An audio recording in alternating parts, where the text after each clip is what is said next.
আমরা ওয়াজ নসিহত বা ভালো কথা শুনলেই এটাকে ধরে নিই যে এটা ওর জন্য, মানে প্রত্যেকটা ওয়াজই যে আমার জন্য হইতে পারে, প্রত্যেকটা নসিহতের যে প্রাইম অডিয়েন্স আমি হইতে পারি, এইটা আমাদের মাথায় কেন যেন আসে না। আমরা কোনো ভালো নসিহত শুনলে আমরা ভাবি এটা আসলে সমাজে দরকার, ওর দরকার, আমার ভাইয়ের দরকার, কিন্তু এটা যে আমার দরকার, প্রতিটা নসিহতের প্রথম অডিয়েন্স হওয়া দরকার কে? আমি নিজে। তাহলে পরিবর্তন শুরু করতে হবে নিজ থেকে। ওর এই সমস্যা, ওর এই সমস্যা, ওর এটা। আরে মিয়া, তোমার কি সমস্যা ওইটা বলো। শুধু ওর না দেখে নিজেরটাও দেখতে হবে। দেখেন, অন্যের দিকে এক আঙ্গুল দেখালে নিজের দিকে কয় আঙ্গুল যায় বলেন তো? এই যে নিজের দিকে কিন্তু 3টা। আমি যদি এরকম করি আমার দিকে আসে 3টা।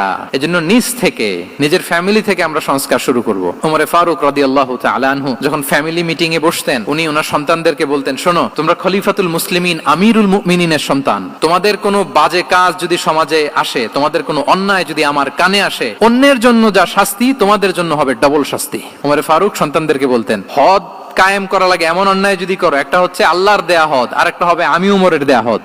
আমার মতো খলিফাতুল মুসলিমিনের সন্তান হয়ে পাপ তুমি কেন করলে? আমাদের তো ওই মেয়েটার সমস্যা, ওনার ছেলের সমস্যা, এগুলো। আমার ছেলের যে কি অবস্থা, আমার পরিবারের যে কি হালাত, আমার স্ত্রীর যে কি দশা, ওইটা নিয়ে আমরা ভ্রুক্ষেপ করি না বা চিন্তা করি না। তাহলে সম্মানিত সুধী মণ্ডলী, আমরা পরিবর্তন শুরু করবো কোত্থেকে? অন্যের বাড়িঘর থেকে নাকি? হ্যাঁ, কোত্থেকে? নিজ থেকে। আল্লাহ তাআলা আমাদেরকে তৌফিক দান করুক।